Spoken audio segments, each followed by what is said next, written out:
Everybody, back for another video today. We're going to work on the camper today, do a little radiator swap on the thing.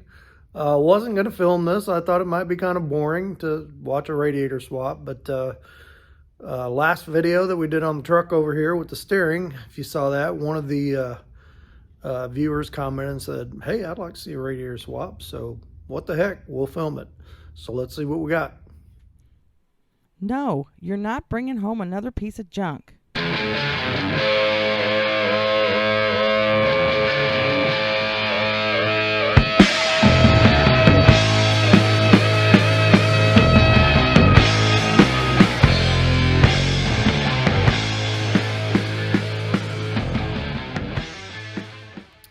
All right, so I'm gonna get some tools together and on my tool cart and kind of get set up, and then we'll pick this back up. But kind of a funny story. I told my wife the other day that hey, like 2 of my garage sweatshirts have pretty much disintegrated into dust, and I was down to 1. I said I'm gonna run by the Goodwill or the Salvation Army and pick me up a couple old sweatshirts for out in the garage. And she said, I'll order you a couple off of or some clothing website she goes to where she finds stuff real cheap. And she said, I can get you a couple new sweatshirts just as cheap. So here's what she gets me. A teddy bear. And I guess she sees the humor in that, but yeah, that's kind of funny. So anyway, let's go out. We'll unbox this new radiator after I get everything set up, and we'll take a look at what we got. Well, it's kind of a bummer to put all this together and have to take it all back apart, but that's the way it is. There's a lot of junk in this radiator, and it was just not circulating. So we'll take a look at the new one here in a second. And so it's kind of funny, when I bought this project, we knew I was going to have to work on it outside. It would not fit in the garage, and in fact, it wouldn't fit around the back of the house. So it's like right out in front of the house, sitting on our brand new driveway we had poured last year that was about $18,000. So Alicia's like, please do not spill oil on our brand new $18,000 driveway. And I said, sweetie, I will promise you not one time will I spill oil on our brand new driveway. So I didn't. I spilled it twice. 2 massive transmission oil spills. So I am bound and determined we are not going to spill all this coolant all over the driveway. So I've got this mother of all drainage pans, and we're going to drain all of the coolant into that thing before we pull this thing out of here. So let me get that going and get this draining, and then we'll go in and we'll unbox that new radiator and see what it looks like. Okay, so here's the difference in this radiator. It has an engine oil cooler fittings on it, which some of these did have an engine oil cooler. So my first thought was, oh man, I need to plug these. And then I was running around looking for plugs, so I got these 1/2 inch, and they're not, I mean, they'll start, but they're not quite the right thread.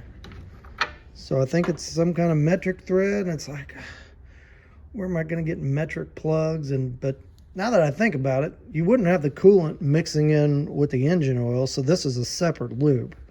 So I shouldn't even have to plug those, because I'm just not going to use that. I think I'm right.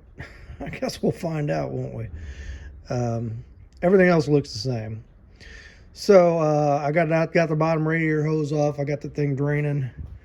Make sure we get all the dribbles out of it so it don't end up on my driveway. And let's go out and see if we can get that thing out of there.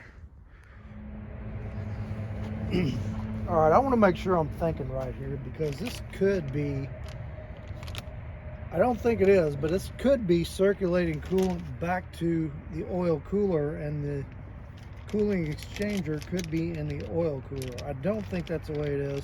I think it circulates oil up to this loop, but we're gonna run a little test here and just make sure, because once I got this thing in there, it is hard to reach. So, with a plastic bag like this is probably not going to seal perfectly, but it will for good enough for what we want.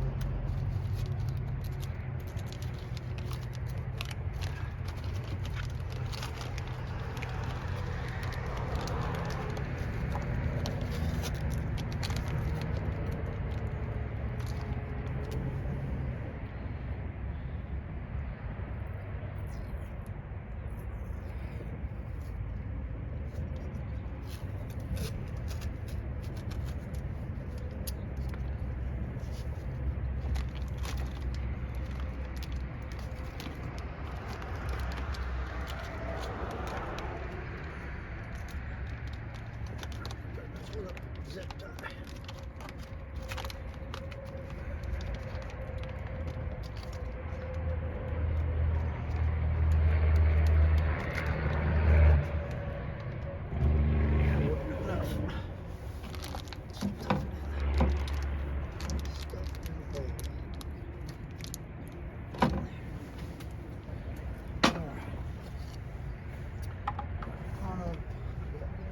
Water here somewhere.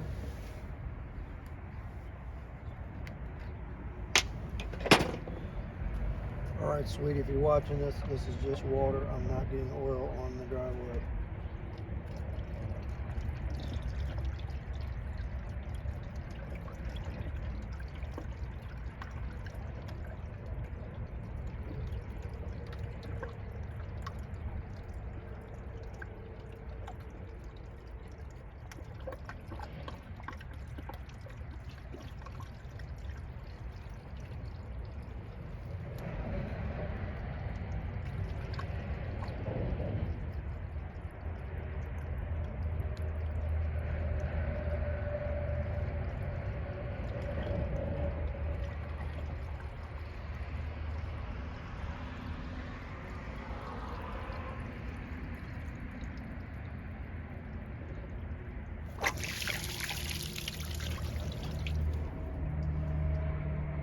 Well, for all intents and purposes, that worked, even though that blew out. We're not getting any water out of those ports, so I know that is a closed loop compared to the cooling. So we are good to proceed. All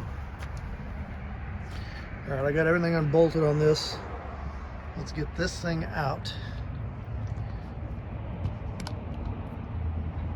And let's see if we can get that one in.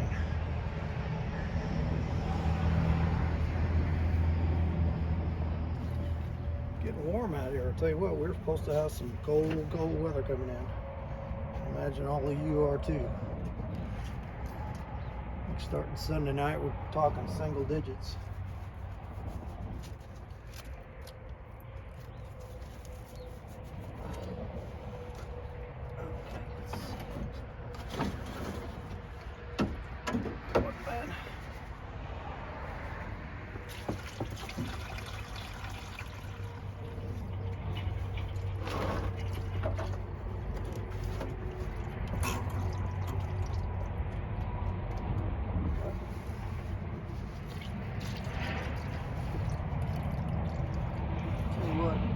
Radiator is way heavier than what it should.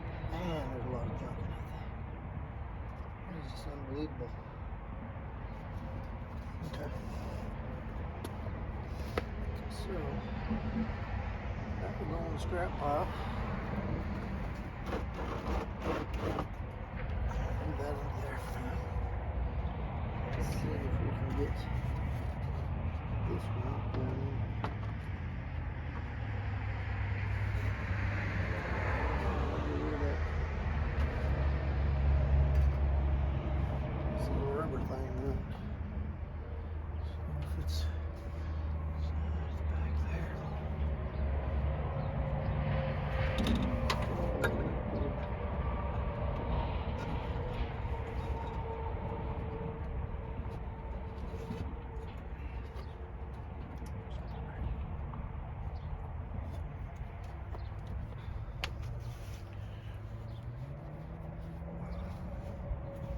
Dirty.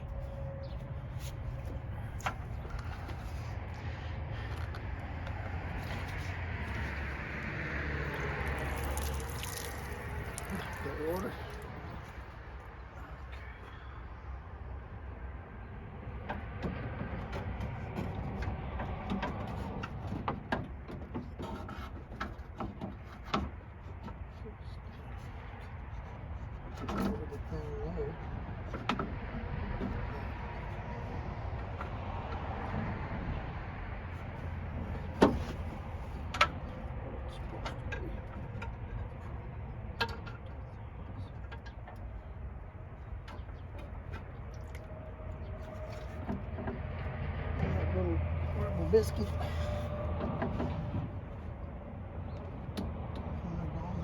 Rubber biscuit.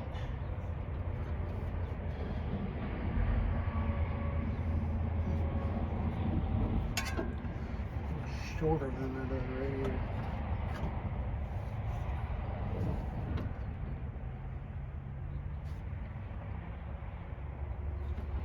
Let's see about these clamps here. These are going to work. Put this here. Oh yeah. Oh yeah. Right where it needs to go.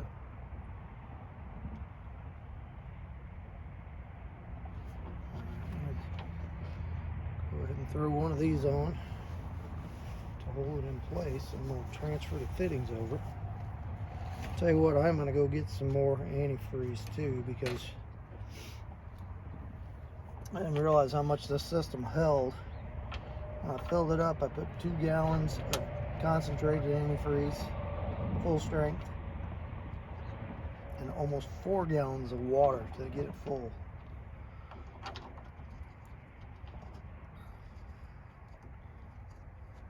So I'm not going to put back in what I drained out. I'm going to go get some more full strength and bump up the concentration a little bit.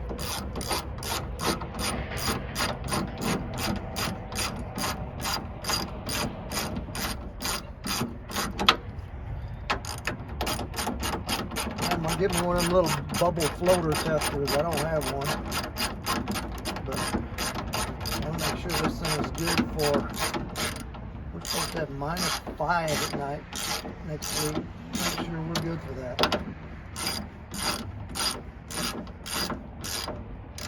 That would be devastating to freeze this thing up and break it.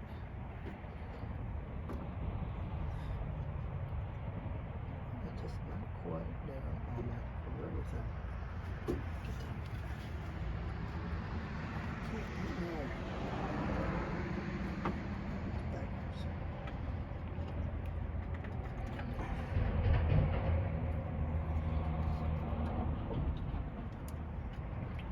There we go. That's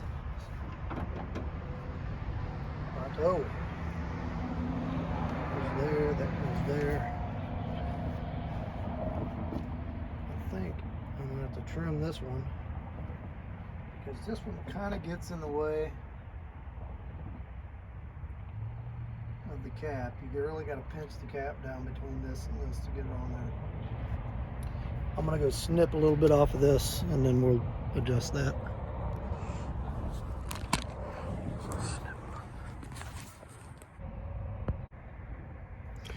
Also, okay, so we cut a little snip out of here, this section, so because that cap was, like little nubs on the cap was hitting right in here, and you couldn't get the cap on right. So that's on. All the hoses are tightened, everything's good there. I did spill like 2 little drops, 3 little drops transmission fluid. Sorry, sweetie, I'll clean that up.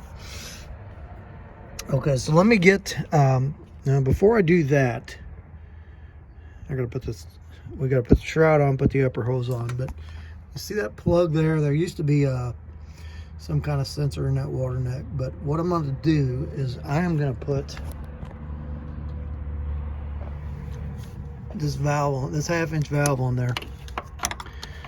And the reason I'm gonna do that is I want a air bleed in this cooling system, because you know, when I was running it the other day, I mean, I was really cool over on this side, and I'm pretty sure that most of the problem is all that crap in the radiator. I mean, it's bad. But we could have had air trapped in this upper hose, and that can be hard to get out. So I'm going to go ahead and take that plug out. We're going to screw this valve in there, and we're going to have us a little air bleed on there just in case we need it, and then I can just pull this top of this off and put a plug in there and just leave it on there. It's not going to hurt anything. So let's let me do that real quick.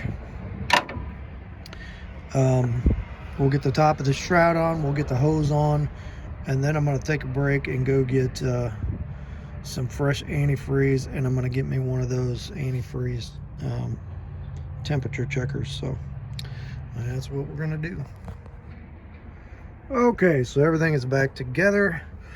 I've got my air bleed in there, and there's enough room to open it and close it, and enough room for everything else. Not going to interfere with anything. So when we're done with that, we'll just throw this here plug on the top of it.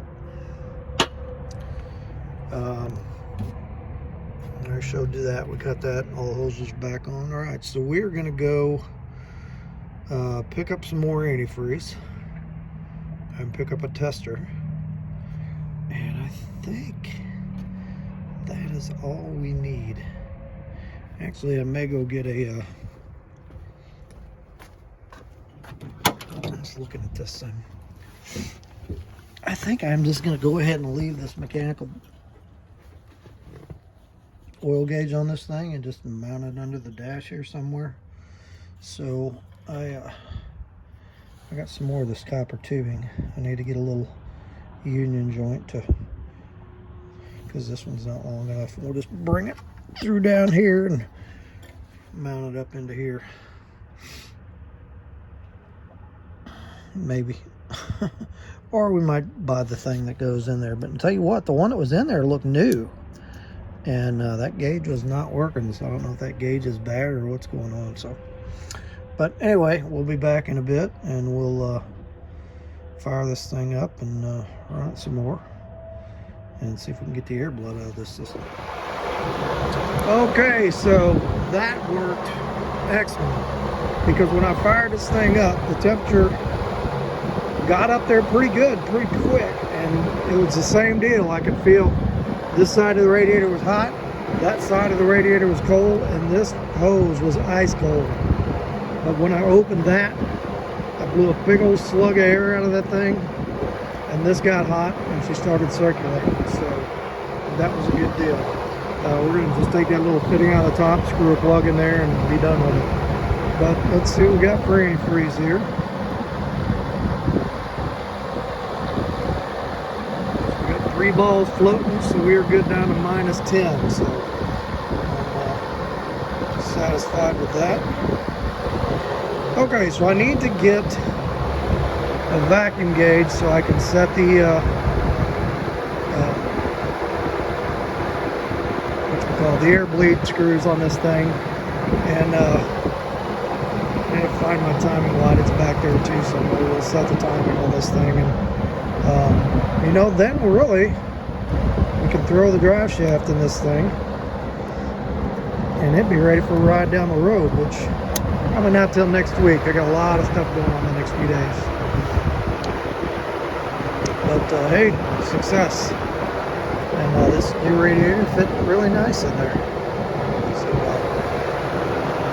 okay, well, I guess we'll wrap this one up. It's kind of a short one, but somebody said they wanted to see a radiator swap out video, so there you have it. We'll talk about the Lord a bit, and we'll catch you on the next one. All right, so thanks everybody for following along on this today. You know, I kind of want to follow up on the message from my last video. You know, we're just talking about holding on to the things of this world loosely, and, you know, how we prioritize our possessions and stuff.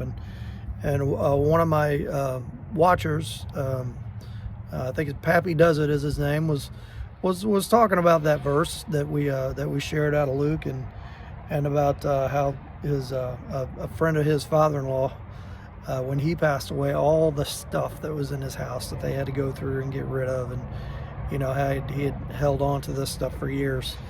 And I'll tell you what it reminded me of was, I don't know if anybody watches Iron Trap Garage. That is like one of my favorite YouTube stations. Matt and his guys just do an amazing job with what they do with the old period correct stuff. But about a month ago, Matt was doing a video of I guess it was I don't know if it was an estate sale they went to, of this old gentleman that had passed away, and his estate was just literally packed. I mean, the main house, the main garage was packed with stuff, it just kind of had paths through it. You couldn't even get in there to work. And they had all these sheds that were packed with stuff. And then he had all these totes outside of the shed that were packed with stuff. And if you went into as they went into kind of the back room of the garage, there was like this one little area that had like a little kitchenette and a couch and a small bathroom and a bed. And this guy lived in this place amongst all this stuff. And then I'll tell you what, it just spoke of such a sense of loneliness to me of this poor man passing that way, and that he had put so much of his existence into just gathering and holding on these possessions.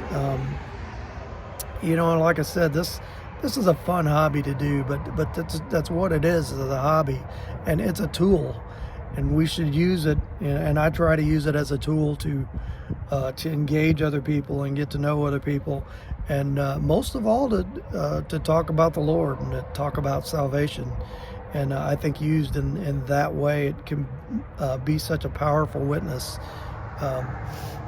You know, we want to use this stuff to have fun together, and to get together and to get to know each other, not to just pack it away and pack it away and pack it away, and then pack ourselves away with it. And then when our time comes to leave the world, that you know, that's kind of our legacy, a big couple of buildings just basically full of junk. You know,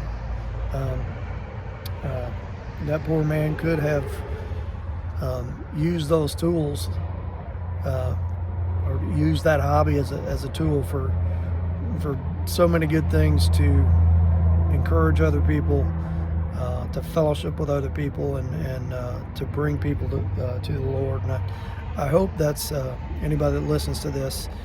You know, I put this message at the end of every video, and that you're hanging around for that message, and that it's you know, it's that you're taking the opportunity to do the same. So let's have a quick prayer and we'll be out of here. Father, I just thank you for today, and I thank you for everybody who watches this station, these videos, and just pray for each and every one of them, and pray for us as a community of these hobbyists, that we can use these tools that you've given us, not only to enjoy ourselves and have fun with, but to bring other people in and to fellowship with other people and to spread the word about you. And we just pray for those opportunities, and that we are prepared to do that. We ask this in the name of your precious son, Jesus. All right, like, subscribe, comment. Thank you for the comments. I appreciate it. Good ideas. I don't always use them all, but I still appreciate them, and good ideas nonetheless. So we'll catch you on the next one.